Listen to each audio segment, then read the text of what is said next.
السلام علیکم ورحمۃ اللہ وبرکاتہ۔ محترم ناظرین، صادق نیوز فور یو میں آپ لوگ کا استقبال ہے۔ ناظرین، اہل مدارس پوری امت کے لیے رہبر اور رہنما ہیں۔ دارالعلوم وقف دیوبند میں منعقد اصلاحی مجلس میں مولانا سجاد نعمانی کا خطاب۔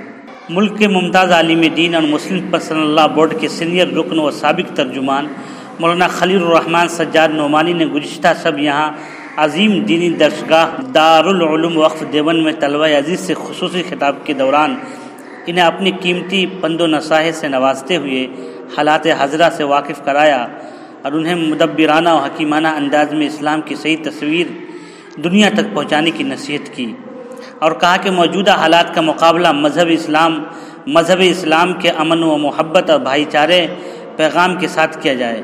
انہوں نے کہا کہ حالات سے گھبرانے اور مایوس ہونے کی ضرورت نہیں ہے، کیونکہ مسلمان ہی ملک سے سچی محبت کرتا ہے، اور اہل مدارسی بالخصوص علماء دیوبند کا اس ملک کی آزادی اور اس کی تعمیر و ترقی میں بنیادی کردار ہے۔ بعد نماز مغرب اطیب المساجد میں منعقد اصلاحی مجلس سے خطاب کرتے ہوئے مولانا سجاد نعمانی نے ملک کی موجودہ صورتحال پر روشنی ڈالتے ہوئے طلباء عزیز سے خطاب کیا اور کہا کہ حالات کے مقابلہ کے لیے قومی اتحاد، امن و سلامتی اور بھائی چارے کا جو پیغام مذہب اسلام نے دیا ہے اس کو عام کرنے کی ضرورت ہے۔ انہوں نے کہا کہ یہ ملک ہمارے اور ہمارے اکابرین کی بے پناہ قربانیوں کے سبب ملک کو آزادی حاصل ہوئی تھی، اس لیے ہمیں اس ملک کے لیے ہمیشہ فکر مند رہنا چاہیے۔ ملک کی ترقی و تعمیری اور آزادی میں اکابرین دیوبند کی خدمات پر مفصل انداز میں روشنی ڈالنی چاہیے۔ انہوں نے حاضرین مجلس بالخصوص طلبہ عزیز سے کہا، ہمیں حالات سے قطعی مایوس ہونے اور گھبرانے کی ضرورت نہیں ہے، یہ وقت بھی گزر جائے گا۔ سرزمین دیوبند میں یہاں کے اکابرین نے ہمیشہ نازک وقت میں ملک کو سنبھالا ہے، اور آج ایک مرتبہ پھر اکابرین علماء دیوبند خدمات کی ضرورت ہے۔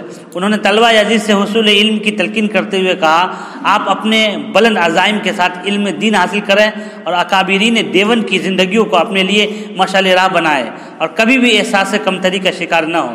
اس دوران انہوں نے طلبہ عزیز سے اپنے ناصحانہ خطاب میں علم کی اہمیت سمجھاتے ہوئے اصلاحی امور پر روشنی ڈالی اور کہا کہ اہل مدارس پوری امت کے لیے رہبر اور رہنما ہیں، اس لیے اپنے رہن سہن طور طریقے سنت نبوی کے مطابق ڈھالیں، اسی میں دونوں جہاں کی کامیابی اور کامرانی کا راز مرمر ہے، پوشیدہ ہے۔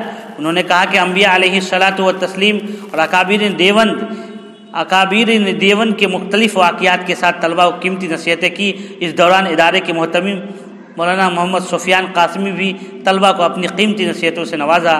ادارے کے نائب محتمم مولانا شکیب قاسمی نے مولانا نعمانی کا شکریہ ادا کیا۔ فقط والسلام۔